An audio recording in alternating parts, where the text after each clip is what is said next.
Hi, peeps. You're listening to She's My Cherry Pie, the baking podcast from the Cherry Bombe Podcast Network.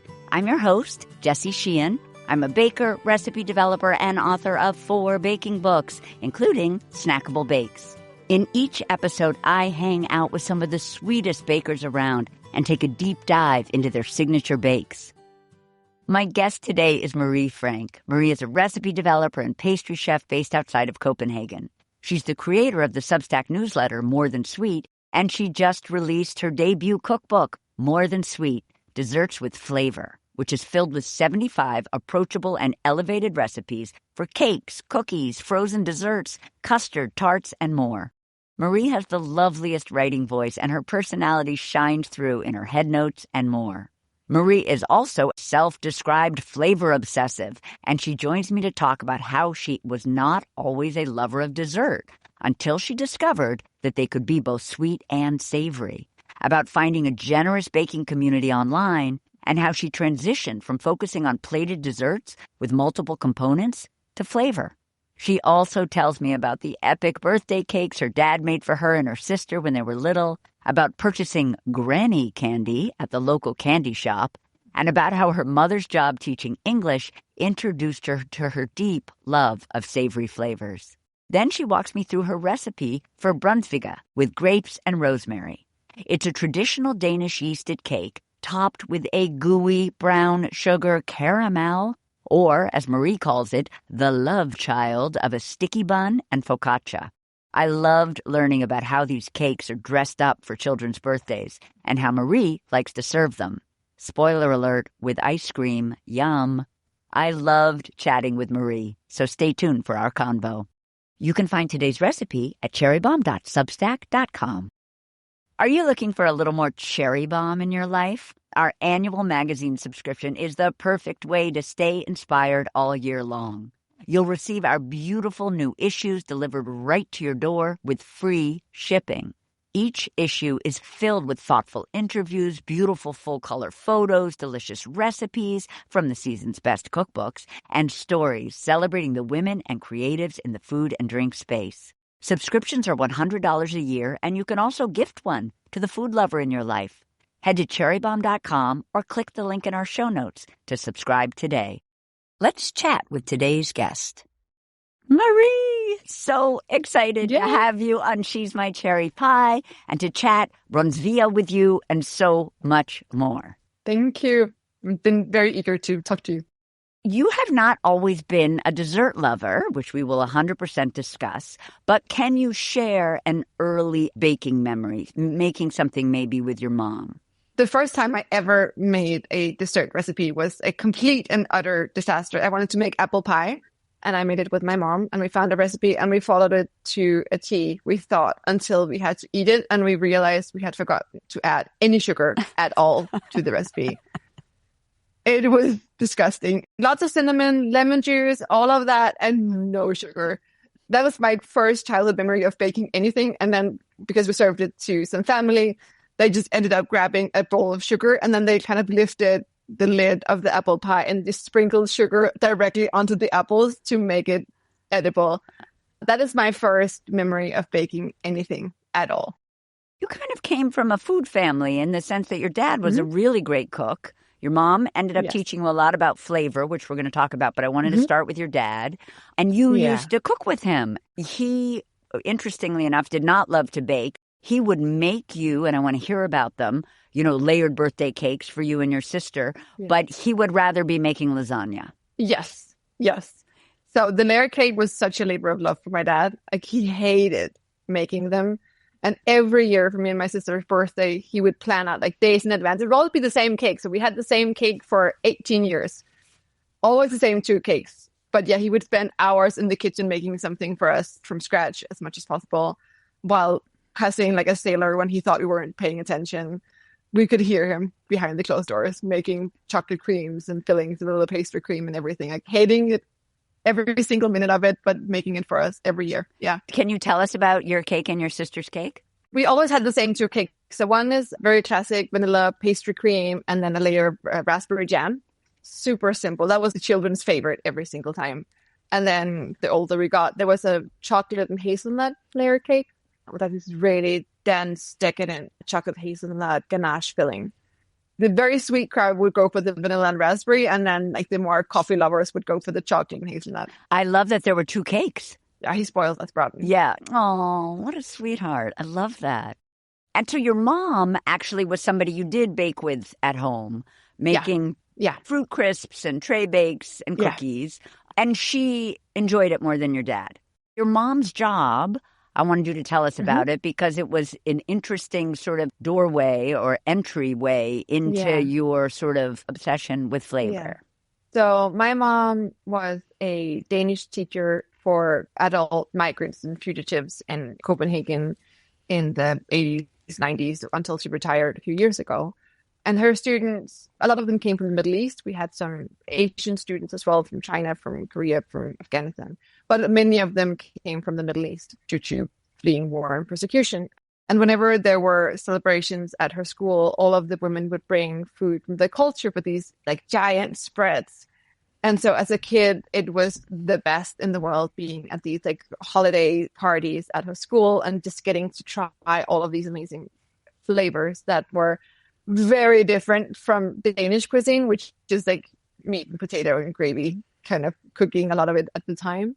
And she got very close to a lot of her students. So our home was always open. They would visit us. We would visit them. Weekday dinners. We would always have people over. It was a very open home.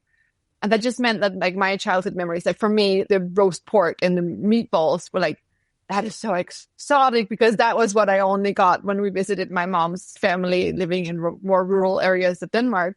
So my normal flavors were always very spicy, very fragrant. All of these flavors the students brought into our home when they came with food or we came to them to eat. So it was very different than what I saw friends and other kids my age were eating at home. So in short, you did not love sweets basically because you found them boring, not as complex as savory food. You were the one who wanted the crusty bread with the olive oil and the flaky sea salt rather than the chocolate cake. Yes. This story is so great. Tell us about granny candy. So there's a candy shop in Copenhagen. It's like 100 years old, and they make their own hard candy in the shop. And whenever we would go there, my sister, she would get strawberry bonbons, the fruity ones, the banana, all of those like normal kid stuff. And I was the weird kid who would get like the bergamot hard candy or like the really salty licorice or the coffee and something else, or the spicy candy, like all of them. And my dad would always be looking at me and then my sister and be like, you're such a grandma, baby. Like he just looked at this old soul of a child who's like, yeah, can I get all of like the really old lady flavors? And my sister was standing there with her mouth full of the strawberry ones. So I was like, yeah, can I get the bergamot flavored ones? And the weird flavors. So yeah, he was always laughing at how different my sister and I would approach buying candy in the same shop. And the people working behind the counter as well. Like, who is this child? How old would you have been then? Oh, 8, I think. Oh, my gosh. So you studied political science and you thought you would go down an academic route professionally. But I think it was while working in an olive oil shop, you found that you were actually like much more inspired talking about the flavors of the olive oil than you were anything else, which was obviously a harbinger of things to come. And then it was actually during your maternity leave, I think for your older child, that you began baking. I love this. You say when I should have been napping. Tell us about maternity leave. Okay, so I was on maternity leave with my son. He's 10 and a half now. So whenever he was asleep in my arms, I would be scrolling Instagram. And in the beginning, it was just like checking up on friends. And then all of a sudden in my For You page, this New York-based pastry chef and chocolatier, Rachel, she showed up and it was like an eye-opener. And she did things with chocolate that blew my mind, like combining flavors like serrano chili with figs and cilantro and sweet peas with elderflower or sakura. Like, it was just amazing flavor combinations. And it was like a light bulb moment. I did not know that sweets could be this interesting. And then I kind of fell into her rabbit hole, like I went through her entire Instagram and looked at everything she did. And then through her found other pastry chefs. And I still think that this is sleep-deprived megalomania, that I thought, oh, I can do this at home. Like I can make these restaurant-style desserts at home while my child is sleeping. So I would basically take like a screen dump of a plated dessert from like a New York or San Francisco, whatever restaurant, and write down all the components and then try to recreate it with my own flavors in my own kitchen while my baby was napping. My brain on lack of sleep is an interesting place to be. And then I would spend like 3 or 4 days just basically making one plate for myself to eat during the week. And that was kind of how I started, trying to recreate restaurant desserts with no equipment, with no basic skill sets. And then I was really, really lucky doing that. And then asking the pastry chefs who made the desserts, like, okay, how did you make that? How did you do that? And then they replied to me. That was a really wonderful moment, like actually being taken serious in my curiosity and getting help, actually understanding how that gel was made or how that mousse was made or how all of this was made. Let's take a quick break and we'll be right back. If you love our show, did you know that we publish a free baking newsletter every Saturday to correspond with each new episode?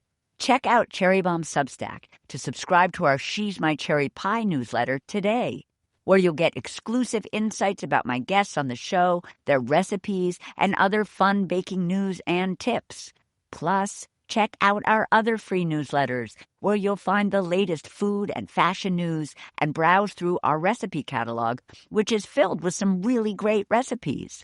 While you're there, consider becoming a paid Substack subscriber to get access to exclusive content from Cherry Bombe magazine, invites to our monthly Bombe Squad meetings with industry pros, and discounts to events like our annual Jubilee Conference. A subscription is just $6 per month or $55 a year. Learn more at cherrybombe.substack.com or click the link in our show notes. Now back to our guest. Were you putting your plated desserts on Instagram and tagging them? Yeah. Where were you getting the recipe? Like, how did you know how to make a pastry cream or a gelée? Or because all you had were the components. Where'd you find the recipes? I looked up the instruction books for culinary school, for pastry school. So I got the books. And then within a few months, like, okay, if I want to know this, I'm going to look at the curriculum for the different pastry schools, getting the books, and then just trying to master the basics and making the same again and again and again until I understood how to make a pastry cream. My first pastry cream was runny. I did not cook anything properly.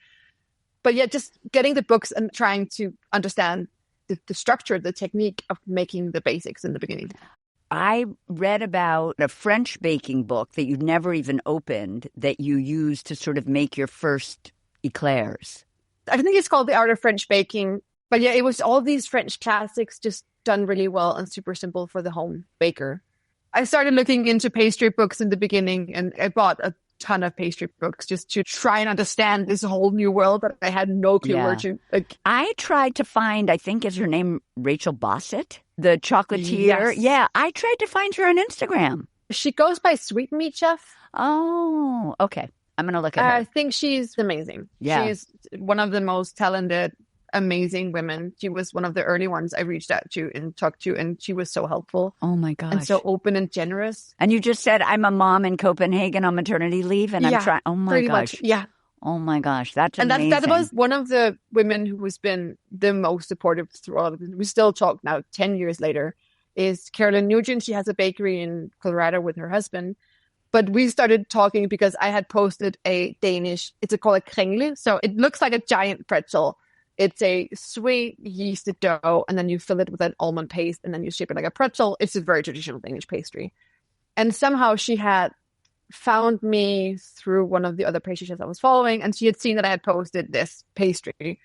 And she had seen it in a bakery in California. She wanted to know how to make it. So we started talking about that particular, the kringle, and then through that, she just became like a mentor to me over the next many years. She was helping me. We were talking late at night, my late nights, her days in the bakery. And she was helping me understand what a professional pastry chef, the role.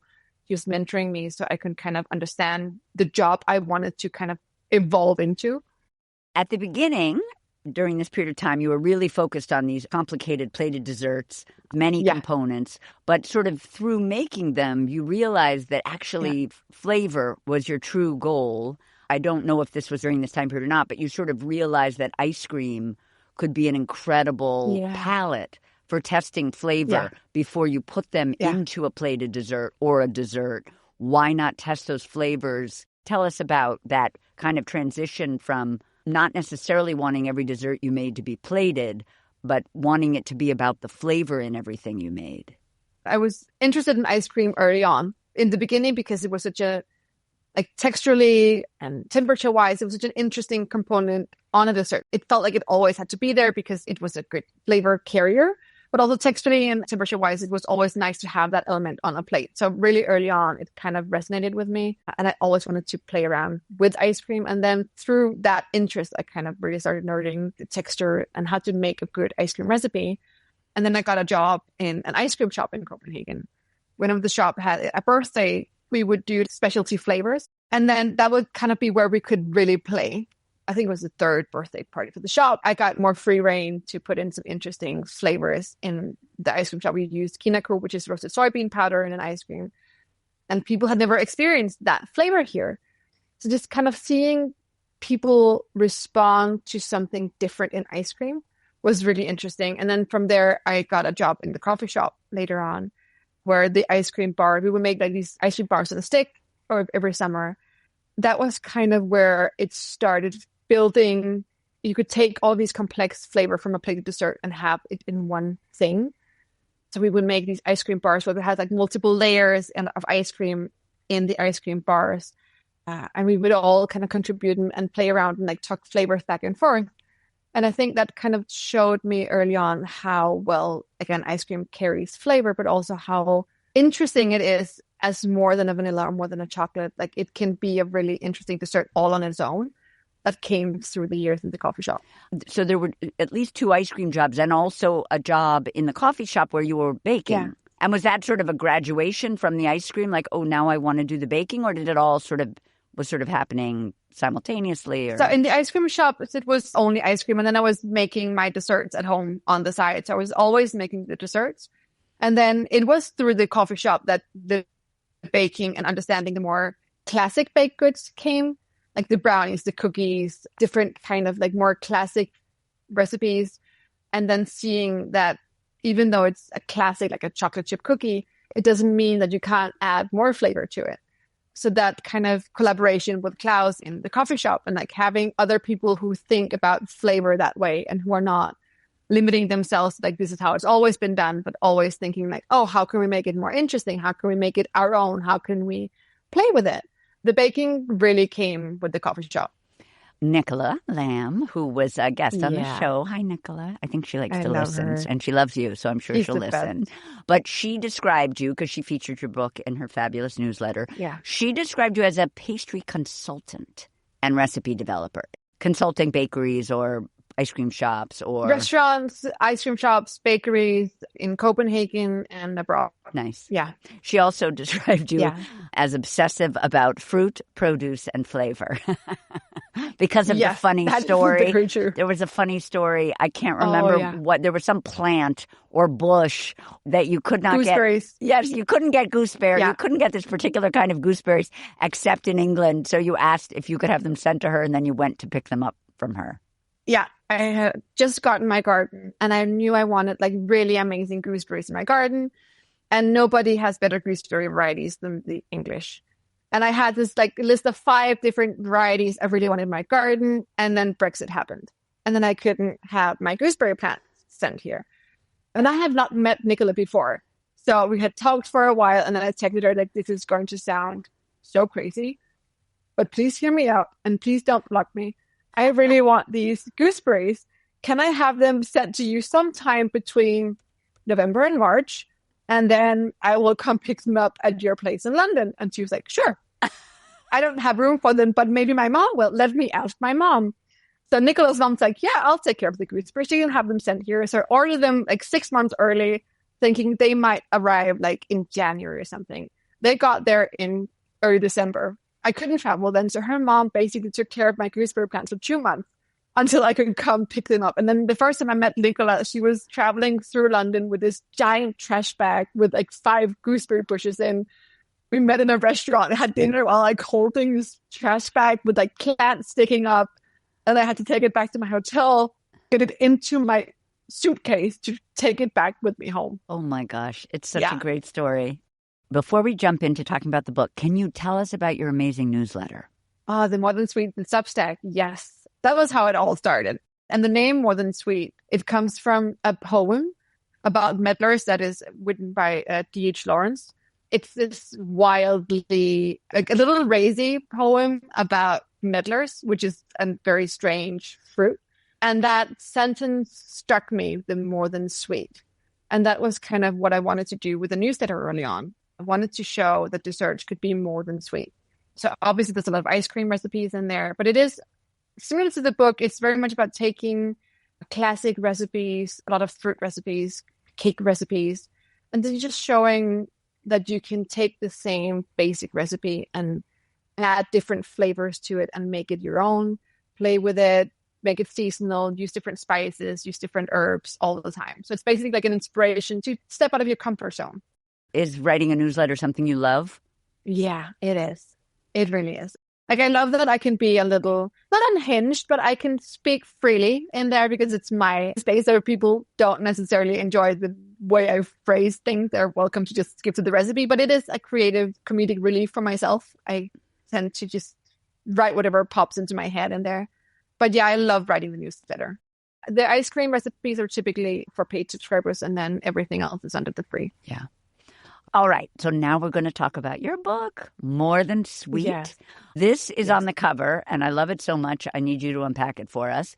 The recipes herein send you to the herb garden, the bar cart, and the spice cabinet. It's such a beautiful way of describing where you get your flavor from. That was Carolyn, my amazing editor. Yeah, it's brilliant. I also love your writing, Marie. You're so funny. Your voice and your personality just shine. Tell us about the dedication to your kids and the weird sprinkles. It's so funny. Oh my God. A few years ago, I was contacted by a caviar company who asked if I wanted to do a dessert with their caviar if they send it to me. And obviously nobody in their right mind will ever say no to that request. So I was like, yes, sure, obviously, happy to do it. They sent me a box of caviar to make a dessert, and I wanted, of course, because ice cream is my medium, it's my happy place. So I made an oolong ice cream to go with the caviar they sent me. I had made this beautiful scoop of ice cream, the little indentation for the caviar. I drizzled it with hazelnut oil. Everything was perfect. The photo was taken. And then my kids, who were at the time 8 and 6 or 7 and 5, they came into the living room. They saw the photo and they saw this ice cream standing in the windowsill. Like, oh, that looks so nice. And it's got sprinkles on it. And they've been asking me for sprinkles ice cream for a while. And then I did not know they started eating it. And then they have made the most amazing facial expression I have ever seen on my children. And then just like, the sprinkles are weird, Mom. Looking at the sprinkles, like trying to scrape them off their tongue. I was like, that is a very expensive sprinkle you're scraping off right now, baby. And then the next time I made ice cream, they came into the kitchen. I was like, please promise me never to put the weird sprinkles on ice cream ever again. Aww. So when I was working on the book, they actually asked me straight up, are you putting weird sprinkles on the ice cream in the book? And please warn people if there are weird sprinkles in the book. So that was where the caption came, because they were obsessed with the weird sprinkles. So funny. Tell us about the difference between flavor and taste, which is like a very important distinction in a way when using your book. Yes. So taste is very fundamental. It's the bitter, it's the sweet, it's the acidic, it's the salty. It's like the foundational things you experience on the tongue. That's the taste. And the flavor that's the complexity. The difference between basil and rosemary. That's the flavor. That's what makes it vibrant. I think it's very important to have the taste balance. So you have the acidity, you have the saltiness, you have all of that. But where I really think is amazing to play is with flavor and flavor combinations and how to amplify certain flavors or complement certain flavors. Tell us about the fruit flavor chart. So one of the things I really love working on the book was showing all of these different companion ingredients you can use with fruit.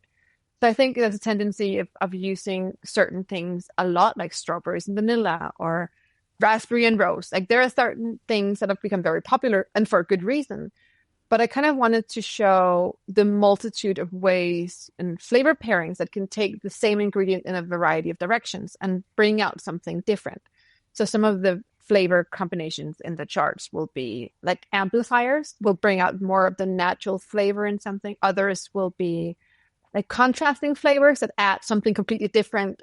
But basically it was a way of showing how many different ingredients you can pair with a certain, or give inspiration to pair a certain fruit with to make it taste of more. Either if it's like amplifying it, the natural flavor, or bringing out something else.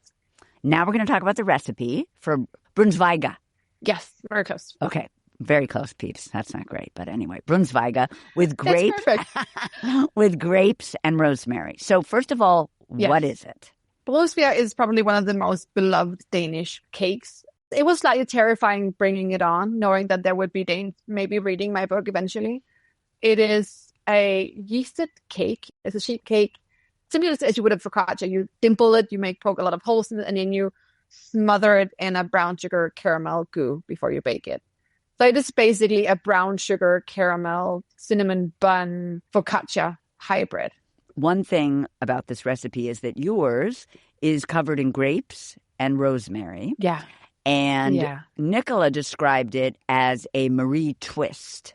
So I just wondered, I didn't know that was a twist. What would be traditional? It would be plain the yeasted dough and then the brown sugar caramel goo on top. But the idea for adding the grapes came from the description of it as the focaccia and the sticky bun. When we made it in Diddlehus early on, we would add like black cardamom and lemon zest to the goo to add more character, add more flavor. And then because I love cardamom and rosemary, we would start finely chopping rosemary and sprinkle it on it before we served it in the coffee shop. And it was like a big hit with the guests there. And then from there, it kind of like stuck in my head. This is basically a sweet focaccia. And then whenever I make focaccia, I would typically put fresh figs on. I could put grapes on. I love fruit in a salty component, same as I love salty ingredients in sweet desserts. So that was kind of where it started. It would be really fun to add fruit to the Brunsviger as well, and having like that extra texture, that extra flavor that comes. And I love roasted grapes. I love that. It just adds so much texture. Would a Brunsviger be something that you would have eaten growing up in your house? Yes. Would one of your parents have made it, or you would have bought it at a bakery? I probably bought it at a bakery. And this is a very, very Danish thing. And it's one of the things that I love the most when we have birthday parties and we have like expats living in Copenhagen especially, and they bring their kids to a Danish birthday party, is that we will shape the Brunsviger in the shape of a man or a woman. So you have this very sweet cake covered in brown sugar goo, shaped like a human being, either with the dress or with the legs and the head. And then they decorated with candy. So like you have the long string candy hair. You basically cover the sweet cake with more candy. And then you cut off the head, and the kids are all screaming when you cut off the head. It's wild. It is so much fun. But that is where I mostly had that as a child, was at birthday parties when it would be covered in candy and all the kids like screaming when you start cutting into it. And then it was just being mayhem to get the biggest slice with the most candy on it. Love. All right. So first things first, we're going to make the dough. We're going to combine some bread flour, some granulated sugar, some active dry yeast, some salt. Do you like kosher salt? Do you like fine sea salt? I use fine sea salt. Do you guys have kosher salt, or is that a very American thing? I think it's a very American thing. I had to order some just to see if it had made a difference. I ended up buying a lot of things from Amazon just to make sure that I had like a lot of the different ingredients. Yep. Because it is very different. Like flour and salt and everything is very different. And some cardamom, which is not traditional, but you like to add it, in a bowl of a stand mixer fitted with our paddle attachment, and we'll just mix to combine. Yes. So you don't try to like put on the whisk attachment to whisk the dry ingredients. The paddle does a fine job of it. Yeah. Okay. So then we're going to add some whole milk or some water.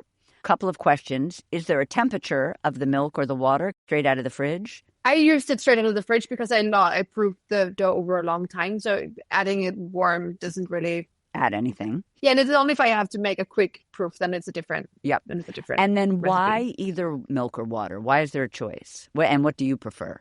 I prefer milk, but I have made it with water in a pinch. Okay. And you just want to give people the option. We're going to add some extra virgin olive oil. So I thought it was interesting that we're using active dry yeast, but we're not blooming it. Do you ever use instant yeast, which, then with instant yeast, you just add it right to the dry ingredients, no blooming necessary? It is instant dry yeast. I think that was just a mistake that we didn't catch going through the edits. So Okay. It is instant dry yeast. Okay, great. Thanks for clarifying. Now we'll mix on low until the dough is elastic, soft, about 8 to 10 minutes. We'll cover the bowl with plastic wrap. Can we use a tea towel, or do you like something that actually seals? You can use a tea towel. Okay. We'll let the dough rest for 30 minutes at room temp. Mm-hmm. Then we're going to wet our hands, and we're going to fold half the dough into the center, still in the bowl.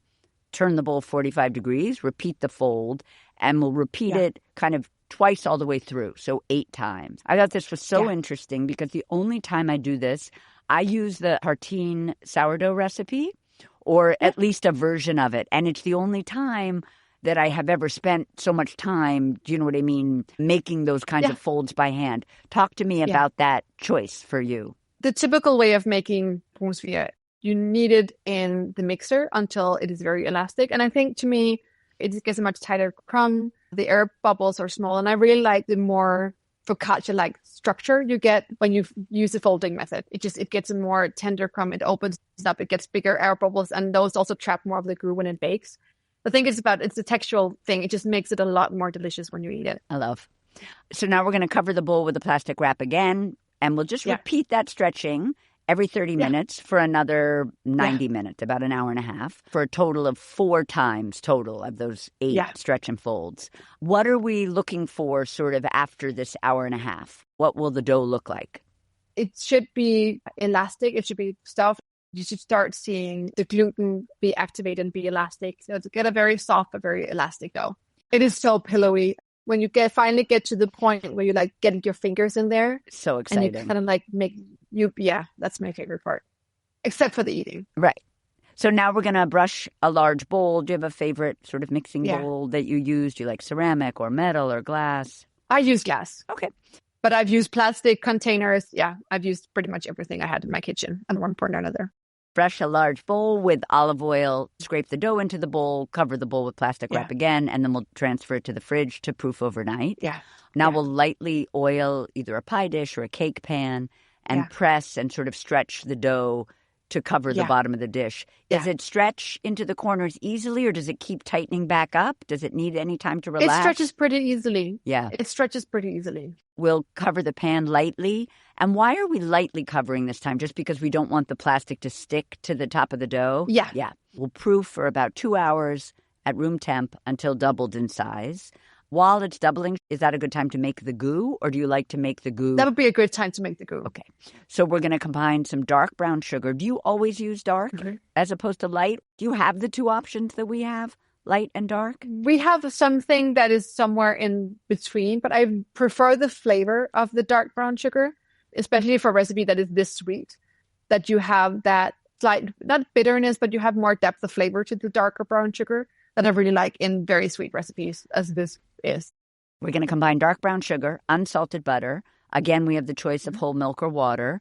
In a small saucepan over medium-low heat, we're stirring. What are we using? Like a whisk, a wooden spoon? I just use a whisk or a wooden spoon. It will never completely emulsify. It will still have like the grittiness from the sugar. So it's basically just to stir it to combine and make sure that that everything is melted together. So we'll dissolve the sugar as much as we can. I love this whole stage. It's like making a pecan sticky bun. You know what I mean? You're not really doing it. You're not even bringing it to a simmer. You're just kind of cooking it till it's dissolved. And then the cooking happens once it's in the oven. So then we'll remove that pan from the heat. We'll whisk in some olive oil, some lemon zest, and salt. Is the lemon zest like a little Marie flavor flourish? Yeah, yeah. Now I recognize them. And probably it cuts the sweetness. It does. Yeah. Yes, it does. I've actually been putting a little bit of vinegar, white vinegar, in my... I love an American buttercream frosting, which is too sweet for a lot of people. But if you put a teeny bit of vinegar in there, it really cuts the sweetness. Oh, that's so genius. good. I'm so stealing good. that. Yeah, it's good, right? If you taste a little tang, you're like, oh, what's that? Yeah. But not in a bad way. Exactly. So we're going to heat the oven to 425. We're going to use our fingers, the most fun, to press dimples into the dough. And you make this note all the way to the bottom of the pan. Why all the way to the bottom? Almost like our fingers touch the bottom. Yes. Yeah. Because you really want the dimples to be very deep. Otherwise, like the goo tends to run over the side if you don't get the dimples far enough. And I do like a little bit of the goo to settle on the bottom. So you get the sticky bun feeling as well. Yeah. So the bottom also starts soaking up some of the extra goo. Oh, I didn't even think of that. You're filling your finger pokes with goo. Yeah. Brilliant. Yes. So when you cut into it, you have these pockets of goo, and then whatever is like, it will just sink through the holes and be in the bottom. Brilliant. So it caramelizes the bottom as well. So we're going to place halved grapes on top. Do you like to use purple for color, or you use whatever color you have? I use whatever color I have. I think the purple look prettier, but I use whatever I have. Yep. So we'll place the halved grapes on top. We'll sprinkle with some chopped rosemary leaves. Then we're going to bake it for about 15 minutes. It bakes so quickly, which I also love, until the crust is golden brown, internal temperature of 200 degrees on an instant read thermometer. Remove the pan from the oven, let cool for about 20 minutes, and then serve. Well, we're serving this at birthdays. Are we also serving this for breakfast? Or I love it for breakfast. Yeah, it gives me such, as you said, you put the idea in my mind, but such cinnamon bun vibes. And also pecan sticky bun vibes. Like you could do it with nuts on top. And it does have like this kind of brunch vibe to it. But I will say one more thing. It's another kind of where you can take something and make it something else. But having slices of it and then you stuff it with ice cream is a really freaking amazing dessert as well. Oh my gosh, as one should. It's so good. Yes. Because then it kind of gets like the Sicilian brioche with gelato thing happening with just even more flavor. Also, to your point about, it's funny because the photograph does not look decadent because it just looks like this beautiful It does not. It looks like this beautiful round cake with a lot of texture and fruit.